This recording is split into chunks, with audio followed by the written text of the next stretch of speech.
Today on the Riff, Jeremy sits down with Brad Fox. They talk about Brad's health journey and his current role at North Point. We hope today is helpful and hopeful. Thanks for listening. Hello, Riff. It is great to have you on another episode of The Riff, and I am excited because I've got my good friend, your good friend, Brad Fox, with us today. Great to be at The Riff. It's been a while. It's not your first time. No, but a lot of people have asked informally, is Brad the staff member that I played college basketball with? Oh yeah, we were on the same gym. Same gym. So we both played in college. Now you played where we actually had a charge admission. So you played on the team per se. They gave me a uniform to wear. Yes. But. So now here's the deal. If you don't know this, so Brad and I did go to college together. So Brad and Leah and Leanne and I were all cruising Northwest together. Brad was very influential. Let me tell this story a little bit of why I even went to Northwest University. We don't need to tell that story, do we? I think so. I think so. I go on a visit, not a visit like sports visit, but like I'm visiting. So we go on a visit, but the guy I was with knew you from Montana camps growing up. And so we go over to your apartment and you had frosted root beer mugs already ready to go in your freezer or something. I had never had a beverage out of a frosted mug before. Yeah, you never know, the occasion that calls for frosted, nice, cool root beer to quench your thirst. But it was awesome. And you played basketball there. And Brad was actually a very good college basketball player. Very fun to watch too. Thank you. And so then Leah and I, we had actually, our high schools played each other quite a bit. So. And Leanne was a cheerleast. Leanne was a cheerleader. This is a full circle. You never dated Leanne though, did you? I was one of them that did not, no. Just joking. Kinda. That's okay. I'll just say this. So Leanne and I, we were pastors in the Northwest for a while. We'd go to like district council where everyone gathers, and I'd be like, "Hey, Leanne, did you ever date that guy? Have you ever dated that guy?" And then she's like, "Jeremy, just don't ask. Just stop asking." So. But so we got to know each other quite a bit because then down the road we were doing youth ministry, different parts of the state. Then we were both in the Seattle area, so we got to be good friends there. And when we moved out in 2012 to Missouri, right away, I remember our first visit out to North Point. Leanne and I were like, man, Brad and Leah would be a great fit here. But you had just moved into a house. Like you had just built a house in Seattle. And we're like, this would be a terrible time. I might have jokingly said something to you then, but then within a year, we had an opening, and you were my first call. I was like, Brad, any chance you'd be open to it? You flew out here, and we toured you at Nixa. Do you remember what you thought when you came out and toured Nixa? Okay, what I thought. We had 3 Andes concrete. It was blackberry season. It was blackberry season. We didn't know it's gluttonous to order a large. So Leah and I were like, hey, large Andes. And you would tell us how to order it. And I'm like, the church could be marginal. We're coming here because of the Andes. So. Okay. Well, I think it is. You get it. You get any type of berry blizzard or not. I'm sorry. That is rude. Okay. It's berry concrete. It's marshmallow cream. Yeah. Oh my word! Yeah, and the crust. It was a good weight gainer. Yeah, but then we visited the campus, and I mean, just the people are so cool. And Nixa is a great community, and we've learned to love all the other communities too, represented the Springfield, people, the Republic, Dream Center. Well, okay, so then you guys came out, and man, it was 2013, right? Fall 2013. You guys came out. 4 kiddos. And how young would Chloe have been back then? Good grief. She just turned 14. Okay. Did she really? Yeah. So she was tiny then. She was tiny. Yeah. Okay. So, and then campus pastoring for how long? About 10 years, 9 years? 9 years campus pastoring in Nixa. Okay. So when Nixa came, I think you were the third campus pastor within 12 months. I thought it was 18, but it could have been. It might have been 18. Might have been 18. I think it actually was shorter because when we got here, right after we got here, that's when Tim had just resigned right after we got here. And I think you were here within a year of us being here.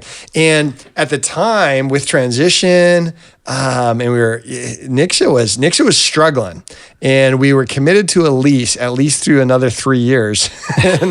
and man, to see the impact in Nixa as you and Leah led in just such a meaningful way, so many stories. Any stories jump out to you of what God did in those times as campus pastor? I think there's tons of stories. So I've gotten to that stage where I've almost forgot more than I can remember. Yeah. But I think just the families, one thing that I noticed about North Point that I never saw at any other church is families that would come together to go to church. And not just like mom, dad, and kids, but mom, dad, stepdad, stepmom on the other side. I mean, it was just the blend of people that were coming to experience Jesus in a safe setting blew my mind compared to any other church that I've ever been at. Because a lot of the churches I grew up going to, they wouldn't ask you to leave, but they kind of look at you like, oh boy, this is kind of weird. But here it's just like, one of the most exciting things ever is seeing life change in those people and see them get dunked in the tank. And it's for me, that's been a really special thing about North Point. Yeah. Well, it's fun. Is I would tell people one of the unique gifts or disciplines. I'm not sure how that works, but one of the unique things about you is from a lobby, it feels like you're able to run a campus in the sense of, like, I tell people, like, man, he'll know the soccer schedule for the kids. He'll know the doctor's appointments for the grandparents. In just such a great way to one of our values is to feel known and needed and really represent that so well. And then the last 2.5 years, been working in the development role, working with our community partners. We got some great community partners there, and Brad helps lead the way with all that charge, and also for future and projects and funding and so many things. So now working at all the campuses, like you said. But what I want to do is I want to walk through a little bit about your health journey, and you shared that some at Nixa campus,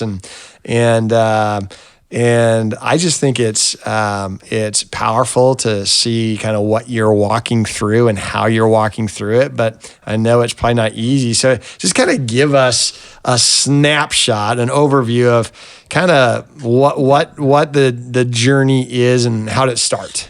Well, I had croup as a baby. Sprained my ankle a lot in 7th grade, and I've never really thought about health a whole lot. I was always super active, and even into my mid to late 40s. We were playing basketball a couple times a week down in Nixa. We'd have a group of guys that would get together and do that. And my goal was to be able to dunk the basketball when I was 50 years old, because I got mad when they said, Michael Jordan can still dunk and he's 50. I'm like, yeah, he's like 6'6", and and he's got cool shoes. Yeah, really cool shoes. But about 5 years ago, it was 2018. Okay. I was getting ready to go to the doctor for a checkup. And I never did the blood work stuff. I didn't understand it. I don't like getting poked by needles. Subsequently, I still don't love getting poked by needles, but went in and did some blood work and got a call that day. And if you get a call that day, you're kind of like, seriously? And they're like, yeah, we need you to come back and do it again. We might have been false positive about some things here. But I went in and I had low platelets, low white blood cells, low red blood cells, all sorts of stuff was just kind of, funky. So I went back in and got the test done, and my doctors didn't really know what was going on, so they ran tests. It felt like a month that they were running different blood work tests and trying to see if it was cancer. I did a bone marrow biopsy, which that was fun. They get a little bone saw and pull a Slim Jim out of you and look, They put it back at least? No, they didn't. Oh, so sell it on eBay. There was a part of me that was missing for a while there. So, and I felt it for quite a while afterwards too, believe it or not. So I know you're like, those look comfortable. They are. I mean, I was YouTube that really comfortable. So, but after a while, I was diagnosed with something called alpha-1 antitrypsin, and it's basically an enzyme deficiency that my parents passed on. And I know my mom and dad will be listening to this, and I just want to say, how dare they? Thank you. Yeah. No, I have 3 brothers, and I figured none of them got over 6 feet. None of them are real good looking. So for me to get all those things, I feel like I'll carry still win. Yeah, I'll carry the liver disease, and that's what it is. It's a cirrhosis, stage 4 liver disease.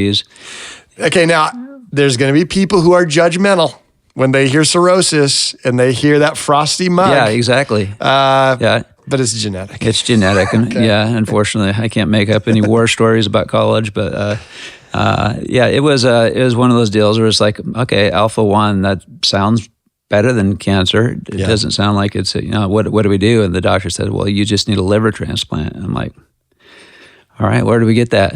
And he's like, well, you got to get bad enough to get on the list. Because transplant is different than, that's like the whole thing, right? The whole thing, yeah. Which is amazing because through this process, people have come up to me and say, hey, I really feel like I'm supposed to give you a part of my liver. And I'm like, I'm not even joking. No less than 200 people have said that to me. Wow. And I'm like, that really, you don't know where you stand with someone until they offer you part of their liver. And then it's like, so we're pretty tight. Yeah. And then I'm like, well, I actually need the whole thing. And it's amazing how your friends you don't know where you stand with someone until they ask if they can have the whole thing. And they're like, we could just be Facebook friends instead. So, so I've been walking through this process, and there's different things that go with it. I know you visited me a lot in the ER, when I had some esophageal varices, which are these veins that aren't really meant to go anywhere, work their way up my esophagus, and they burst. And I remember it happened in the middle of the night, like on a Monday night, and I had men's Bible study to lead Tuesday morning, and I'm like, man, I feel like I'm going to get sick, but I'd rather go back to sleep because I really value my sleep. So I went back to sleep and got up, and I think I led Bible study that morning. I'm not quite sure what we talked about. I just know I was kind of like, I'm really tired. So I went home, got sick, and I felt better all of a sudden. I'm like, this is great. And although, it was, blood that had come up, I'm like, well, that's just, whatever it is. So I went back to work and sitting there, I'm like, man, that couch looks really good right now. I could lay down and take a nap on that. And I'm glad I didn't. I went to the ER instead, and I've been, wow. Yeah. Went in with bands, and they fixed those. And for the next year, every month, they go in and, mess with the esophageal varices, different things that come from that. It's been a wild ride, but it's, luckily, Leah watched every episode of Grey's Anatomy. Yes, she did. So I'm like, I feel like I'm in good hands, and she's a good caregiver. So, wow. Yeah. So give us just as of right now, what is that update? So what is the next steps in this process? For you? Yeah. Next steps are to get onto the liver transplant list. So this Thanksgiving, I woke up in the hospital at 3:00 in the afternoon, and I got out of cooking dinner or cutting the turkey and everything like that. I got to stay overnight, all inclusive. And they do turkey dinners at the hospital too. They're so good. Yeah. But little things like that will kind of push up my MELD score along the way. And we went up to Barnes Jewish Hospital, spent a couple days up there because. Are you Jewish? My liver is. Okay. So that's all that matters. So they've been great up there, taking care of stuff. And is just not quite bad enough to, I think I was 2 points away from getting on the list. I'm a 13, trying to be a 15. When I was in the hospital over Thanksgiving, I was a 15, so I was pretty confident. Hey, this is headed in the right direction. And so let me pull a string on that a little. What's the emotional journey? Because some people could be like, so you had for several days, you're thinking, man, I'm going to be on the list. Yeah, my scores are going to be on the list. Going to even prep of what that means, what that looks like. Is this transplant now for 6 years? You've been thinking about, is this the time? And then you get there and you're told, good news, your counts are better. Bad news is you're no longer on the list. Yeah. For some, it'd be like, praise God, you're not on the list. How emotionally, what did that feel like to you? For me, I've really felt like the way that God has moved through my life in different ways. I'm like, I could get up there and start going through the tests and everything, and they'd be like, hey, we actually have a liver out back that we were just going to throw away, but it's a perfect one for you. Yeah. So I was prepared. If they want to do it that day, that's fine. Yeah. So when we heard that it's not going to happen, and it was the very first thing, the doctor sits down and starts punching some numbers at the computer and says, well, your points aren't high enough to, get you on the list, but we encourage you to go through the next 2 days of testing and get to know the team and everything like that. Yeah. And, part of it is like, but, it's part of the adventure for me. I know that God has got me through this whole thing. Yeah. And I'm not just saying that as like Christian poof, like, oh, hey, Right. But I really, Leah will tell you my emotions are pretty level all the time. If I'm really having a good time, this is my face. If I'm really ticked off, this is my face, and it doesn't really change a whole lot because it takes a lot of muscles to smile, they say. So, but we're at a place where we're just like, okay, God, whatever it is that you have for me. But until then, I'm not going to just quit and lay down and wait for something bad to happen. Right. So I continue to get out and do the things that I can do, and I do things I probably shouldn't do, overdoing it. Yeah. And I get scolded by people. Yes, Leanne and me. Yeah. So if I pick up a chair to move it, Leanne's like, "Get out of my way." So I'm just trying to, that there's a certain part of you that you don't want to lose, which Right. is for me. Before this all happened, and before some other I got rear-ended in a car accident. Before all that stuff, I love to help people paint their house. Yeah. I'd go over and just have a paint party. That's fun. I'd help people move. And now I'm like, those are two things that I can't do and probably shouldn't be doing. Right. So there's things that you have to accept the limitations or whatnot. But in lieu of that, I've found that, there's a lot of people in our church, there's a lot of people in my neighborhood and in our world that have a lot worse than I do. Yeah. So I can't sit around and feel sorry for myself. That's not my nature anyways. But Right. so I want to reach out, see how I could help others in any way, whether it just be someone to sit and talk to or, watch a game with or whatever, it's trying to do what you can. So, well, even in your current role at North Point is there's so many things that you bring to the table that you can do in this season, of whether it's being that encouragement to the staff, and I know you're intentional about meeting with as many as possible one-on-one, and also having these conversations to help move the needle for our partners, having the conversations with others who love this mission, who say, hey, how can I help contribute to this mission for these new projects and whatnot. So I know God is using you. I know that even this season isn't just a waiting season, though you're waiting. But as you point towards the next big steps will be transplant, right? And then getting the recovery from there. So. Yeah.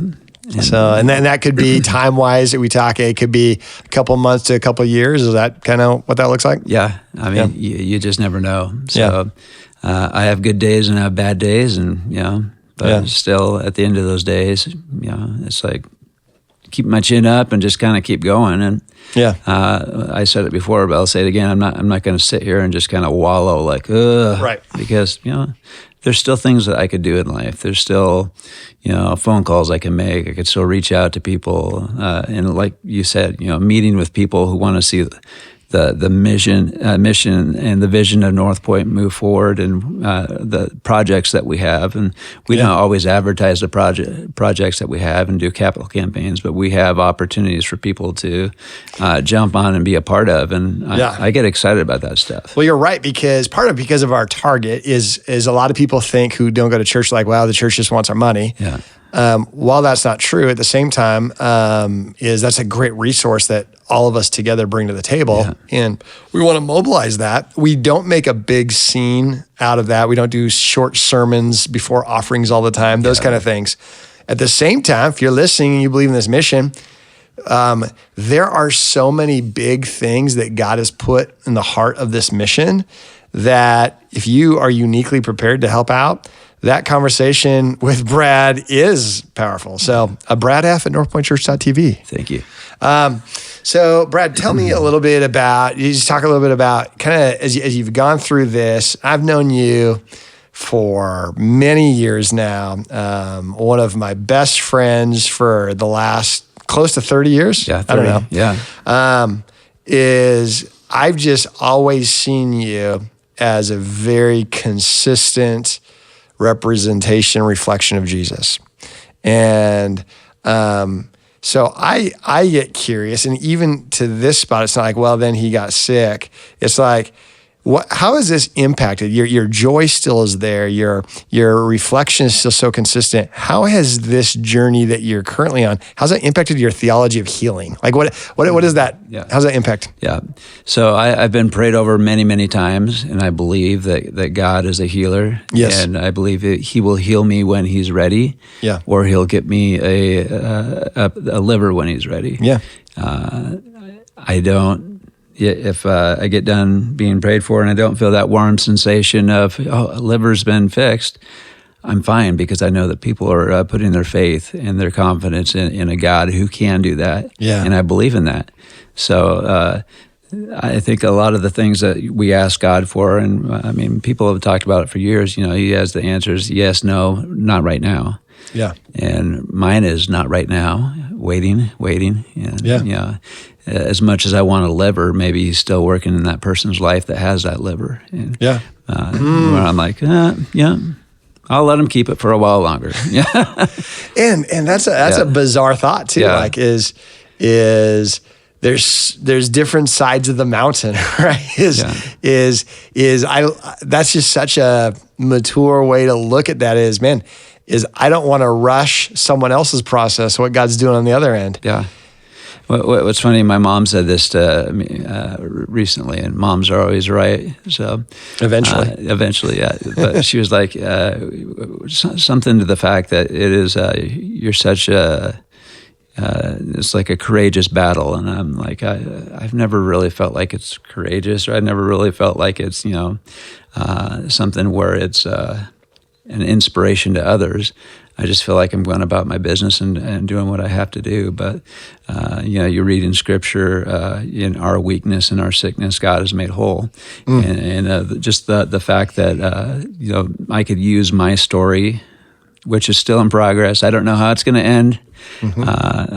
Use it to encourage other people that are going through similar things, or that are walking through things with loved ones and they don't know how to respond. And there's the different responses of anger, sadness, whatever, all these things that could play in. But man, Jeremy, there's days that I'm just too tired to even think about all that stuff. So I'm kind of like, I'm just gonna stay the course and keep heading in the right direction. And God and His timing is going to orchestrate everything. Until then, just gonna enjoy life, enjoy our family. And, just kind of keep on moving. Yeah. Well, I really appreciate it. As the pastor part of me too feels so strongly that when we can reflect healthy representation of Scripture in the sense of, my God He can heal. He can do anything. At the same time, I don't need Him to do it on my terms, in my way, because He's still God. Yeah. And for you to live that out and reflect that. And I know I represent a lot of people, especially, anyone who knows you. So I get it all the time here. I get it all the time when I'm talking for anyone from the Northwest. Anyone who knows you, they're polite with me. They're like, hey, how you doing? Their next question is, how's Brad Fox? I just want you to know, I know you probably feel this and know this, the way you've lived your life, the way you've reflected Jesus, so many people could see him because of that.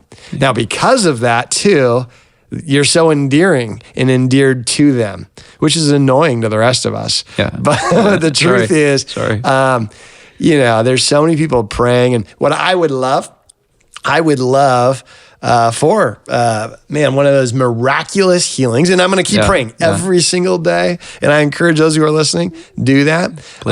If God uses the doctors to bring that healing and surgeries to bring that healing, that's awesome too. Yeah.